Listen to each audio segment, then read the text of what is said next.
Good afternoon all of students. आज की online कक्षा में एक बार सभी का स्वागत है।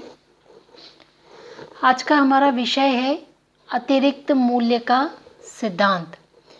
कल हमने जो पढ़ा था उसके आगे का दूसरा सिद्धांत है अतिरिक्त मूल्य का सिद्धांत। कार्ल मार्क्स ने जो सामाजिक जगत के विश्लेषण और अध्ययन के अद्वितीय विद्वान कहे गए हैं।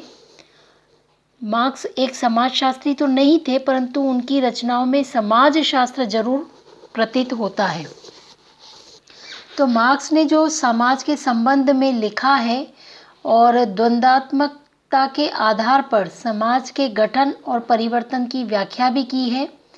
और जो मार्क्स की संपूर्ण वैचारिक जो दृष्टि है जिन विशेषताओं से जुड़ी है, तो मार्क्स के अर्थशास्त्र, राजनीति, दर्शन शास्त्र आदि विषयों के संबंध में विचार हैं वे समाज के विश्लेषण से जुड़े हुए हैं। और यदि हम कार्ल मार्क्स के चिंतन की बात करें तो उनका एक महत्वपूर्ण परिणाम है, वो क्या है? अतिरिक्त मूल्य का सिद्धांत। यह अतिरिक्त मूल्य का सिद्धांत क्या है, इसे हम समझने का यहाँ पर प्रयत्न करते हैं। थोड़ा सा पहले हम इसका बेसिक समझें, फिर हम ये समझेंगे कि मूल्य की अवधारणा क्या है और इसे मूल्य का श्रम का सिद्धांत भी कहा जाता है। तो किस प्रकार कहा जाता है? चूँकि मार्क्स ने सर्वहारा वर्ग के महान शिक्षक व नेता रहे हैं। कल हमने बताया था कि सर्वहारा वर्ग क्या है। सर्वहारा वर्ग अर्थात जो शोषित वर्ग रहता है उसे सर्वहारा वर्ग के नाम से जाना जाता है और इसके वे नेता रहे हैं। इन्होंने अपने सिद्धांत में यह दिखाने का प्रयास किया कि पूंजीवादी समाज में जो पूंजीपति लोग हैं वह श्रमिकों को उचित पारिश्रमिक नहीं देते हैं और वे श्रमिकों का अनुचित मूल्य लगाकर उनका शोषण करते हैं। कौन? पूंजीपति लोग, सर्वहारा वर्ग का। तो मार्क्स ने अपने इस सिद्धांत का जो विवेचन है वो किस में किया है? उन्होंने इस सिद्धांत का विवेचन अपनी पुस्तक दास कैपिटल में किया है।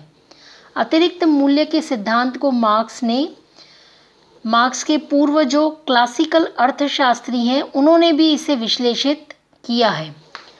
डेविड रिकार्डो का कहना था कि अतिरिक्त मूल्य का कारण कामगारों की दिहाड़ी और पूंजीपतियों के वेतन से जुड़ा है और बाजार में जो कामगारों को बाध्य किया जाता है वे उनके श्रम का जो वास्तविक मूल्य है उनसे कम में बेच देते हैं।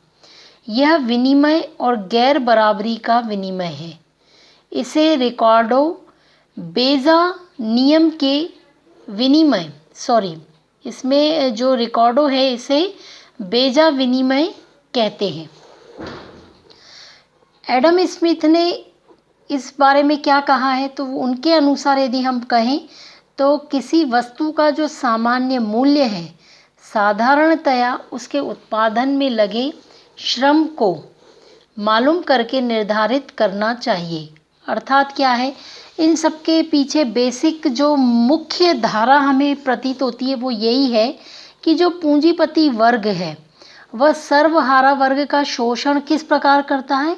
वह शोषण उसके श्रम का कम दाम लगाकर, मतलब उनका जो पारिश्रमिक है वो जो उनकी कार्य की क्षमता है उसके आधार से उससे भी कम उनका मूल्य आंकते हैं और जो उन्हें पारिश्रमिक मिलना चाहिए उससे वो उनका कम मूल्य पर उनके श्रम को खरीदते हैं और उसका अनुचित मूल्य लगाते हैं जिससे उनका शोषण होता है। तो सीधी सीधी हम बात करें तो पूंजीपति वर्ग जो है सीधा सा एक ही बात होती है कि वह अपना सर्वहारा वर्ग का शोषण केवल पारिश्रमिक आधार पर करते हैं।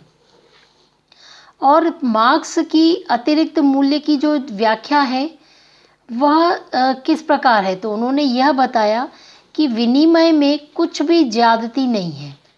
मार्क्स ने पूंजीवाद की जो आंतरिक असंगति या अंतर विरोध को स्पष्ट करने के लिए अतिरिक्त मूल्य की विवेचना की थी।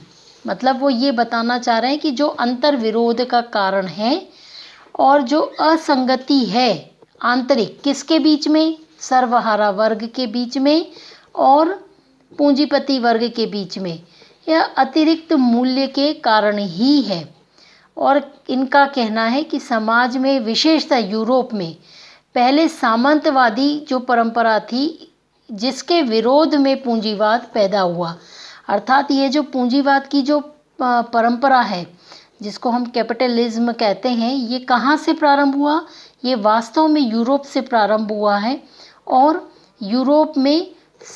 यूरोप में जो सामंतवाद था वहाँ से ये पूंजीवाद का सिद्धांत देखने को मिला है। तो पूंजीवाद के अंतर्विरोध से ही क्या हुआ? समाज का जन्म होगा। और पूंजीवाद की जो प्रक्रिया है वह स्वीकार करने योग्य है। खंडन और सामंजस्य के अतिरिक्त मूल्य सिद्धांत को जानना भी हमें बहुत ज़्यादा ज़रूरी है। तो हम इसके आधार पर एक मूल्य की अवधारणा क्या है इसको समझने का प्रयत्न करेंगे कि वास्तव में मूल्य की अवधारणा क्या है। मानवीय इच्छाएं जो होती हैं वो अनंत होती हैं और मनुष्य अपनी अनंत इच्छाओं की पूर्ति के लिए विविध वस्तुओं का उपयोग करता है। जो कि मनुष्य द्वारा अपनी जो इच्छाओं की पूर्ति की जाने वाली वस्तुओं को उपयोगी और जिनका उपयोग नहीं किया जाता है उन्हें अनुपयोगी वस्तु कहा जाता है। तो जो वस्तुएं उपयोगी होती हैं, जो आवश्यक हैं, वही उसके लिए मूल्य की वस्तु होती है। और अनुपयोगी जो वस्तु है, जिसका कोई मूल्य नहीं है, जिसकी कोई उपयोग में नहीं है, उसका मूल्य नहीं होता। अर्थात वस्तु का जो मूल्य है वस्तु की उपयोगिता ही है। यानी जो वस्तु हमारे उपयोग की है उसी का मूल्य है, जो उपयोग की नहीं है उसका मूल्य नहीं होता। इस आधार पर मूल्य का जो प्रथम आधार है उसकी उपयोगिता को माना जाता है। और जो वस्तु का उपयोग होता है वो दो तरह से कर सकते हैं। इस बात को मार्क्स ने स्पष्ट किया। किस तरीके से? तो पहला है वह उसे सीधे अपने काम में ले आए या उसे दूसरे के साथ बदल ले। तो इस प्रकार से जो मूल्य का दूसरा आधार है वह है वस्तु की विनिमयशीलता, मतलब एक्सचेंज करना।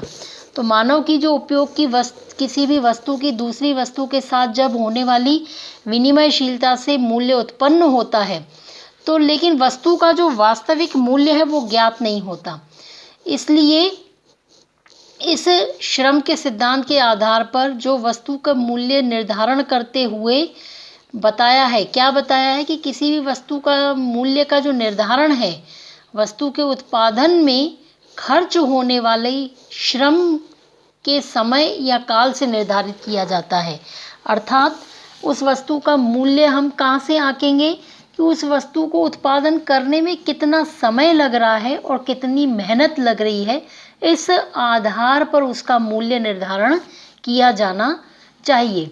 तो वस्तु के उत्पादन में अधिक समय तक श्रम करना पड़ता है और जिसमें श्रम अधिक होता है उसमें मूल्य भी अधिक होता है। और जिस वस्तु के उत्पादन में कम श्रम करना पड़ता है उसका मूल्य भी कम होता है। इसे ही मूल्य का श्रम सिद्धांत कहा जाता है। तो आज हमने अतिरिक्त मूल्य का क्या सिद्धांत है इसको हमने समझने का प्रयत्न किया। अभी इसमें कुछ बिंदु बचे हुए हैं जो हम अगली कक्षा में इसको क्लियर करेंगे। तब तक के लिए धन्यवाद।